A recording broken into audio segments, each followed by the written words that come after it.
In this video, we will see how we can add a vacation to an employee.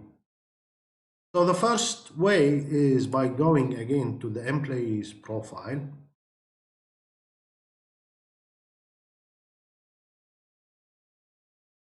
And under the Vacations tab, we can see entries. Under entries, we click on New.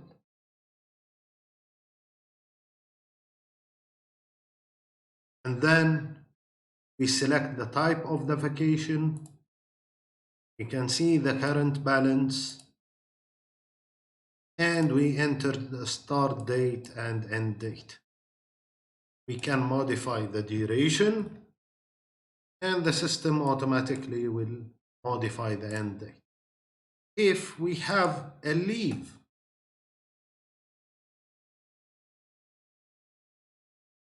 so the system will display hours in 24 hours format, and the duration could be inserted in hours. We can add reason, notes, and for sure attach file. It's very handy for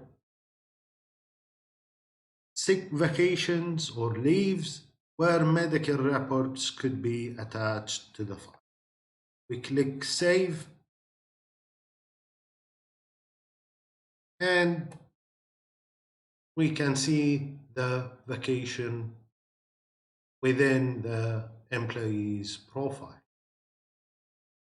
We can also add vacations through the Vacations menu.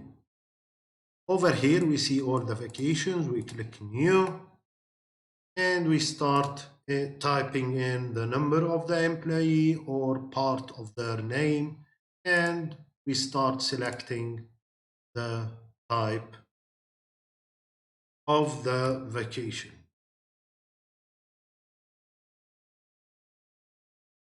And we click Save. Also, we can upload vacations through the Excel sheet.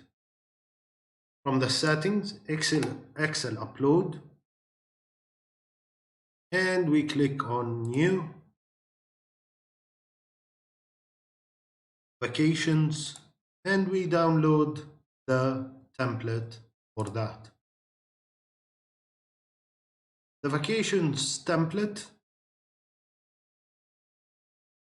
includes employee number, the type of the vacation from, and the time in 24 hours format, date and time, reason, and notes.